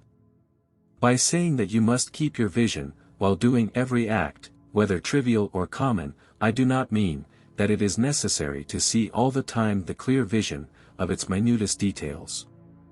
It should be the work of your hours of rest, that you use to imagine the details of your vision, and contemplate it until it is fixed in your memory. If you want quick results, spend practically all your free time in this practice. With continuous contemplation, you will get a fixed and firm image of what you want. Even down to the smallest details, in your mind and completely transferred to the mind of the amorphous substance. Which in your working hours, you will only need to mentally refer to the image, to stimulate your faith and purpose, and have your best effort put into it. Contemplate your image in the hours of rest, until your consciousness is so filled with it that you can instantly grasp it. You will become so enthusiastic about your promises that the mere thought of them will attract the strongest energies of your whole being. Let us repeat our summary again, and by slightly changing the final statements, we shall arrive at the point we have reached. There is a thinking matter, from which all things are made, and which, in its original state, pervades, pervades and fills the interstices of the universe. A thought in this substance produces the object which is imagined by the thought. A person can form things in his thoughts, and by imprinting his thought on the amorphous substance, he can cause the object he intended to create. To do this, a person must pass from the competitive mind to the creative mind. He must form a clear mental image of the things he wants, and he must do, with faith and purpose, all that he can do that day, doing each thing separately, and in an efficient manner. Chapter 13. Getting into the right business.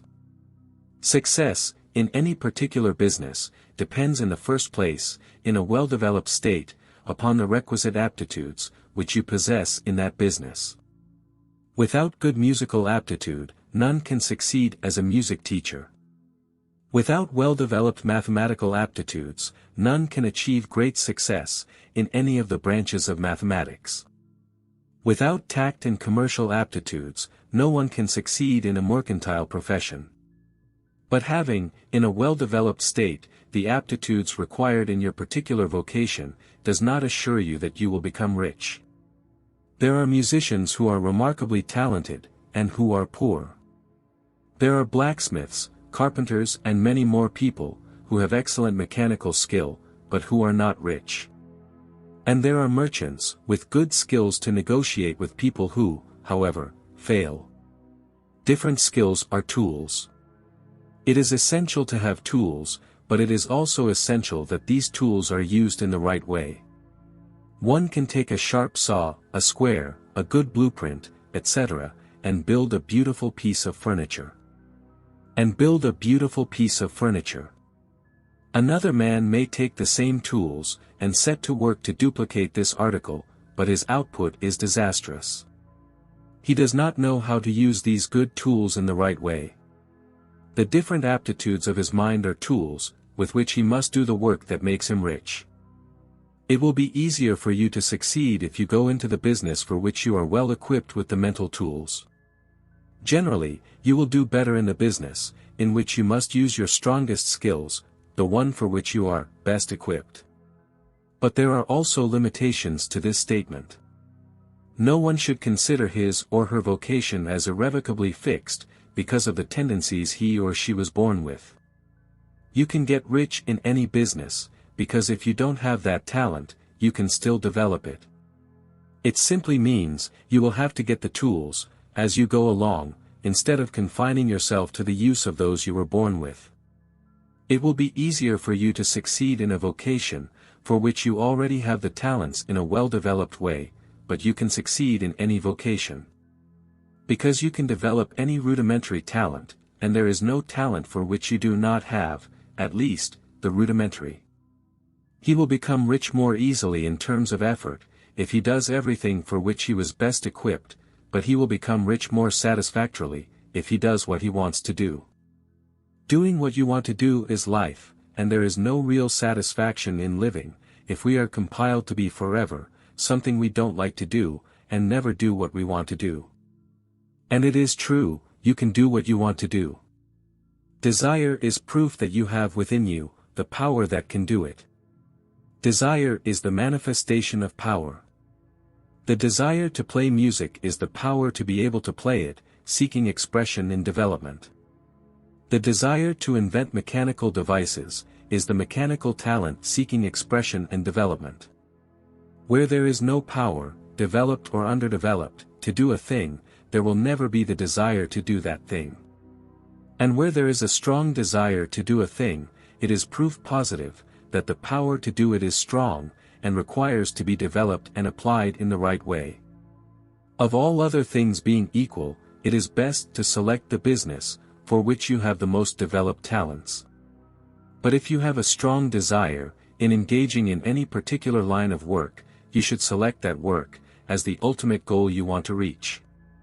He may do what he wants to do, and it is his right and privilege, to follow the business or vocation, which is most congenial and congenial. He is not obliged to do what he does not want to do, and he should not do it, unless it leads him to do the things he wants to do. If there are past mistakes, the consequences of which, have placed you in an undesirable business or environment, you might be forced for a while to do what you don't like to do. But you can make the execution of this enjoyable, knowing that it will be possible for you to get to do what you really want to do.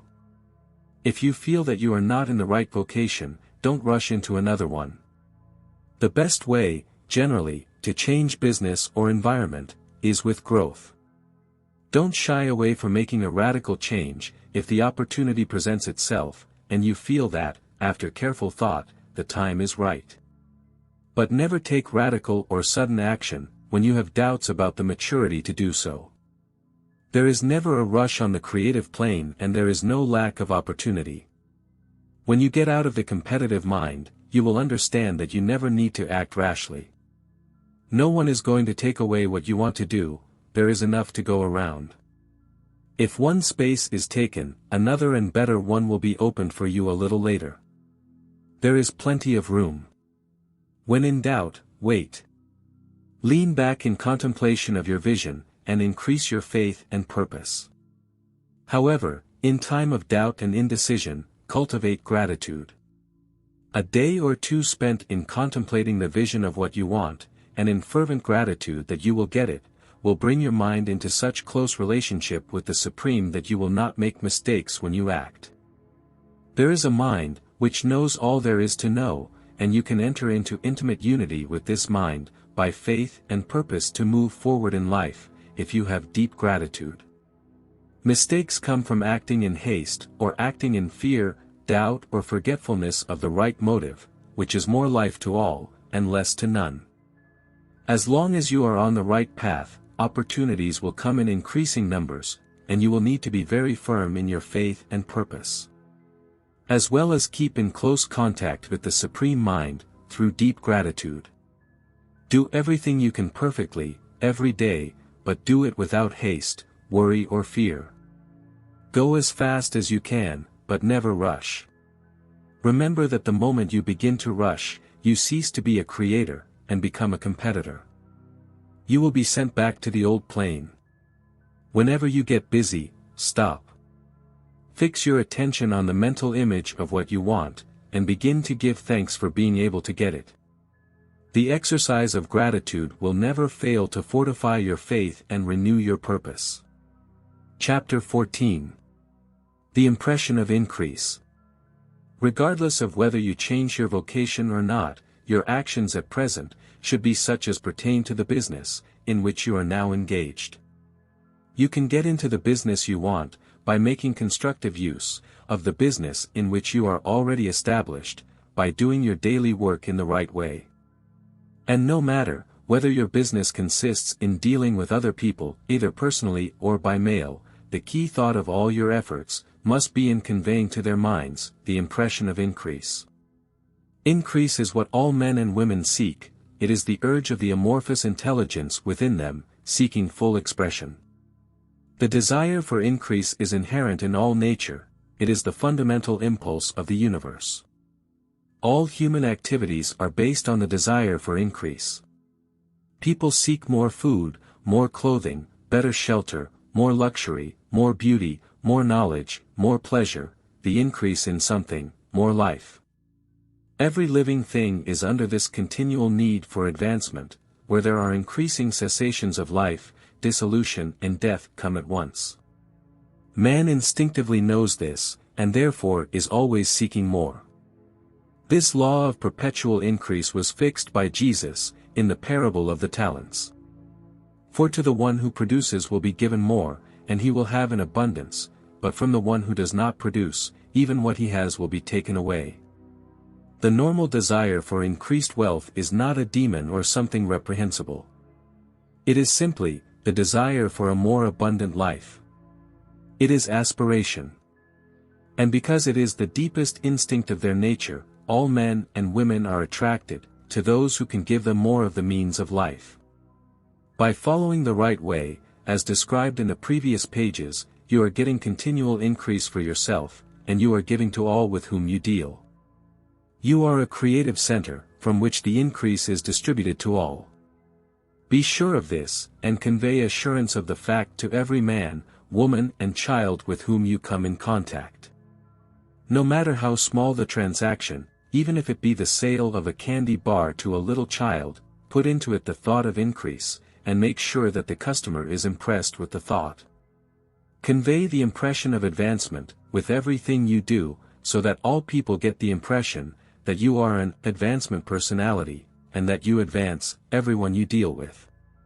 Even people you meet in a social way, without any business thought, and with whom you are not trying to sell something, give them the thought of increase. You can convey the impression, by keeping a firm faith, that you yourself are on the path of increase, and by allowing this faith to inspire, fill and permeate every action.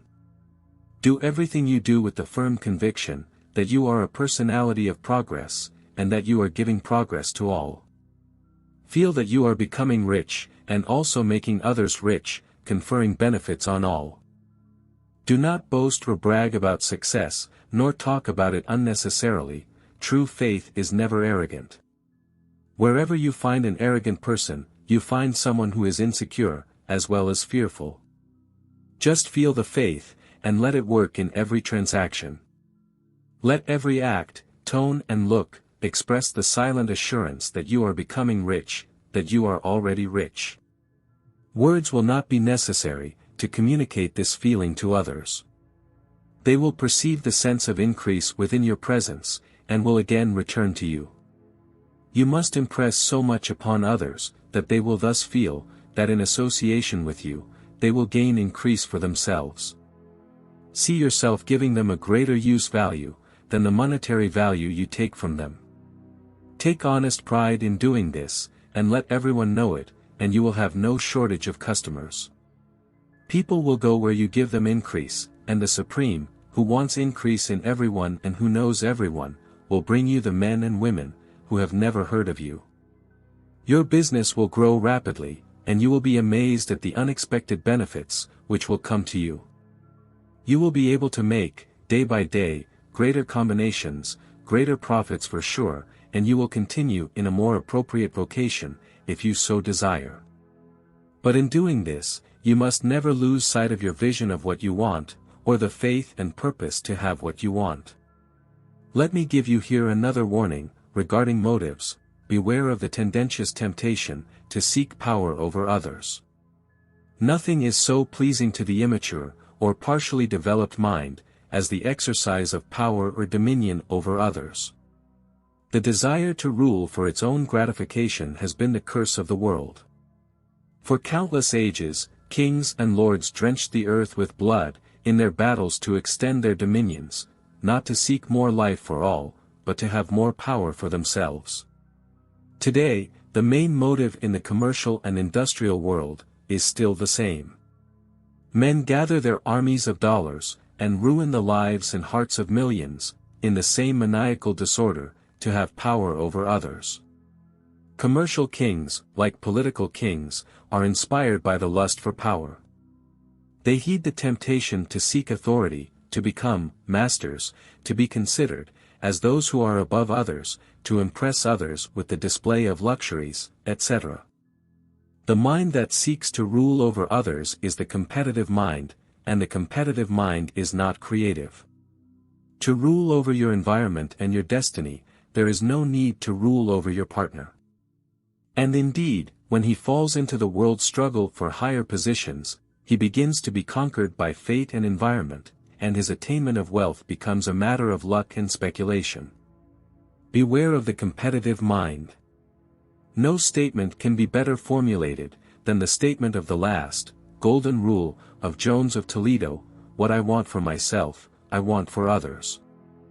Chapter 15. The Personality of Progress. What I said in the last chapter applies equally to a professional person and a wage earner, as to a person engaged in selling, or any other form of business. It matters not whether you are a physician, a teacher, or a clergyman. If you can give increase of life to others, and make them sensible of this truth, they will be attracted to you, and you will become rich.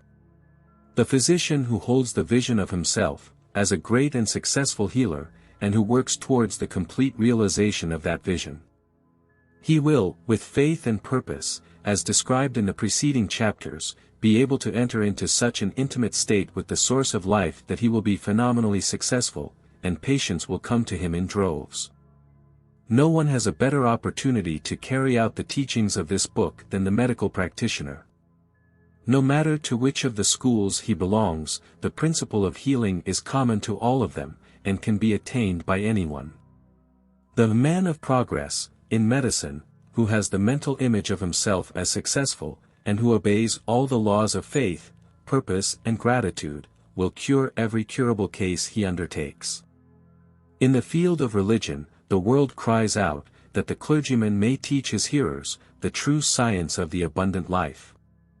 He who can handle the details of the science of becoming rich, together with the allied sciences of well-being, will never lack a congregation.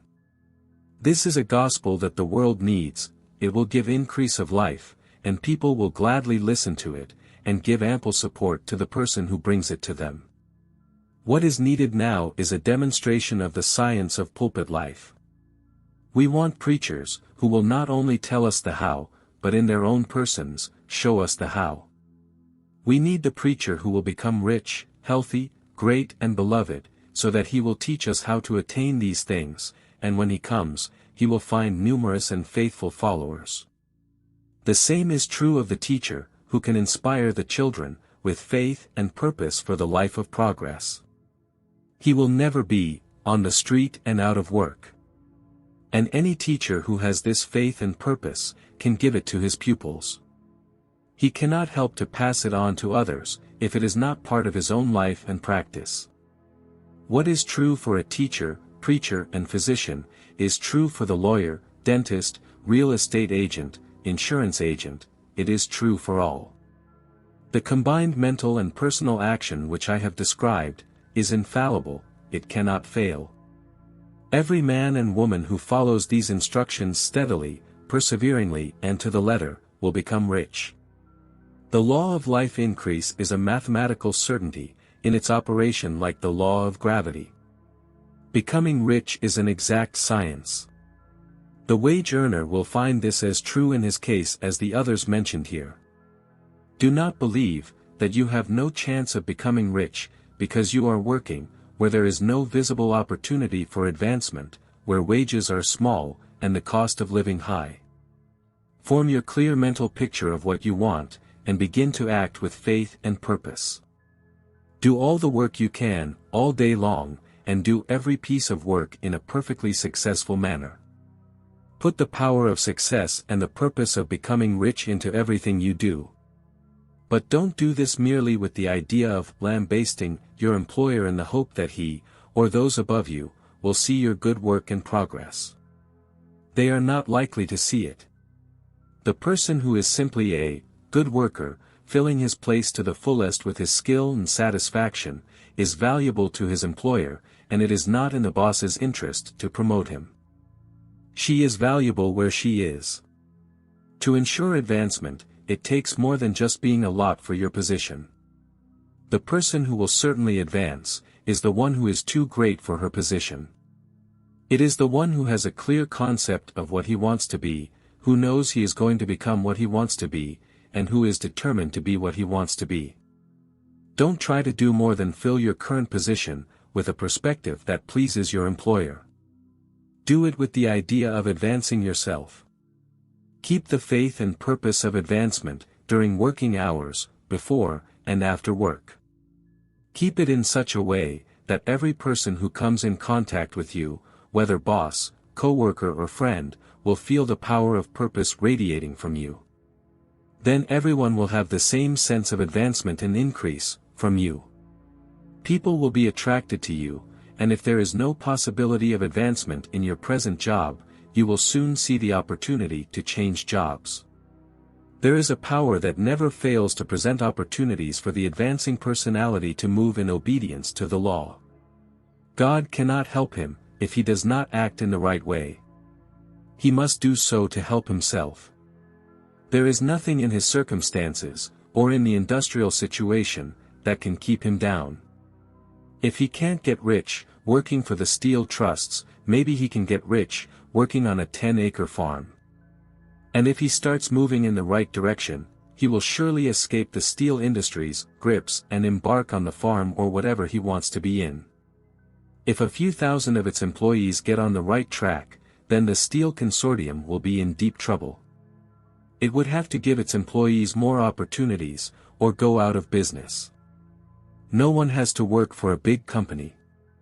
Big companies can keep people in what are known as hopeless conditions only as long as there are people ignorant of the science of getting rich, or too intellectually lazy to practice this science. Begin this way of thinking and acting, and your faith and purpose will cause you to quickly see any situation, to improve your condition. Such opportunities will come precipitately, because the Supreme Power, working in all and working for you, will bring them before you. Do not wait for an opportunity to come with all that you want it to be. When an opportunity to be more than you are at present presents itself, and you feel impelled toward it, take it. It will be the first step towards greater opportunities. There is no such thing in this universe as a lack of opportunity for the person who is living the life of progress. It is inherent in the constitution of the cosmos, that all things must be there for that person, and work for his good, and he must become rich, if he acts and thinks in the right way. So let the wage earners study this book very carefully, and enter into confidence with the course of action, which it prescribes. It will not fail you. Some warnings and concluding remarks. Many people will mock the idea that there is an exact science of getting rich, maintaining the impression that the supply of wealth is limited. They will insist that social and governmental institutions must change before any considerable number of people can, even, acquire a skill. But that is not true. It is true that there are governments which keep the masses in poverty, but that is because the masses do not think and act in the right way. If the masses were to start moving forward, as suggested in this book, no government or industrial system would stop them. All systems must be modified, in order to accommodate the movement of progress. If people have the mind of progress, have faith that they can become rich, and move forward with the fixed purpose of becoming rich, nothing possible can keep them in poverty. Individuals can get on the right road at any time, and under any government, and become rich. And when any considerable number of individuals do so under any government, they will cause the system to be modified, to open the way for others. The more people become rich on the competitive plane, the worse it will be for others. On the other hand, the more people become rich on the creative plane, the better it will be for others. The economic salvation of the masses can only be achieved by getting more people to practice the scientific methods set forth in this book and become rich. This will show others the way, and inspire them with a real desire for life, with the faith that it can be achieved, and with the purpose to achieve it. For now, however, it is enough that you know that no government, under which you live, nor capitalism or competitive system of industry, can prevent you from becoming rich. When you enter the creative plane of thought, you will rise above all these things, and become a citizen of another realm. But remember that your thinking must be kept on the creative plane. Never, even for an instant, believe that the source is limited, or act on the moral level of competition. Whenever you fall into these old ways of thinking, correct yourself immediately. Because when you are in the competitive mind, you have lost the cooperation of the Supreme Mind. Don't spend time planning how you will deal with possible emergencies in the future, accept how necessary policies may affect your actions today. Concern yourself with getting the job done today, in a perfectly successful manner, and not with the emergencies that may arise tomorrow. You will be able to deal with them as they arise. Do not concern yourself with questions of how to overcome obstacles that may threaten your business horizon unless you can clearly see that your course must be altered now to avoid them. No matter how tremendous an obstruction may seem, you will realize that if you go the right way, it will disappear as you approach it. Or that a path over, under, through or around it will appear. No possible combination of circumstances can defeat a man or woman who is proceeding to become rich along strictly scientific lines. No man or woman who obeys the law can fail in attempting to become rich, as if one multiplied 2 by 2, and failed to get 4. Do not think anxiously of possible disasters, obstacles, fears, or combinations of unfavorable circumstances. There is time enough to face those things when they come before you, in the immediate present, and you will find that every difficulty carries with it the means to overcome it. Save your speech. Never speak of yourself, your business, or anything else in a discouraging way. Never admit the possibility of failure, or speak in a way which infers failure as a possibility. Never speak of hard times, or business conditions as uncertain. Times may be tough and business uncertain for those in the competitive arena, but they will never be for you. You can create what you want, and be above fear. When others have tough times and poor business, you will find the greatest opportunities. Get in the habit of thinking and looking at the world as something that is becoming, that is growing, and at what seems evil as something that is underdeveloped. Always speak in terms of progress. To do otherwise is to deny your faith, and to deny your faith is to lose it. Never be disappointed. You may expect to have a thing at a certain time, and not get it at that instant, and it will seem to you a failure. But if you hold fast to your faith, you will find that failure is only apparent. Go on in the right way, and if you do not receive that object, you will receive something better, which will make you see that the apparent failure is a great success. A student of this science had set his mind on making a certain business combination, which he found very attractive at the time, and worked for some weeks to attain it. When the crucial time came, the business failed in an inexplicable way. It was as if a hidden influence had been secretly working against him. But he was not disappointed. On the contrary, he thanked God that his wish had been denied, and continued steadfastly with a grateful mind. A few weeks later, a much better opportunity came along. And he did not have to make, not even the first transaction on any account, and he saw that a mind that knew more than he did, had prevented him from losing much more, by entangling himself with little. That is the way, how every apparent failure will work for you, if you keep your faith, hold fast to your purpose, have gratitude, etc. And doing every day, everything that can be done that day, doing each separate act in a successful way. When you fail, it will be because you did not ask for enough. Keep going, and something better will come to you. Always remember this. You will not fail because you lack the necessary talent, with which to do what you desire. If you follow as I have indicated, you will develop all the talent that is needed to do your work. It is not within the scope of this book to discuss the science of cultivating talent, but it is as accurate and simple as the process of getting rich.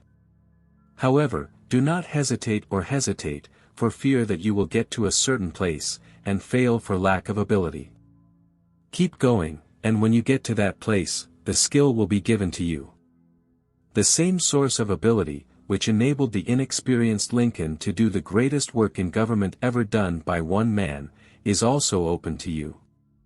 You can draw all the knowledge you want to use in meeting the responsibilities which have been entrusted to you. Go on in full faith. Study this book. Make it your constant companion until you have mastered all the ideas contained in it. As long as you are firmly established in this faith, it will do you good to give up many recreations and pleasures, and to stay away from places where conflicting ideas are given in lectures and sermons. Do not read pessimistic or conflicting literature, or enter into arguments on the subject. Spend most of your leisure time contemplating your vision, cultivating gratitude, and reading this book. It contains all you need to know about the science of getting rich, and you will find all the essentials summarized in the next chapter. Chapter 17.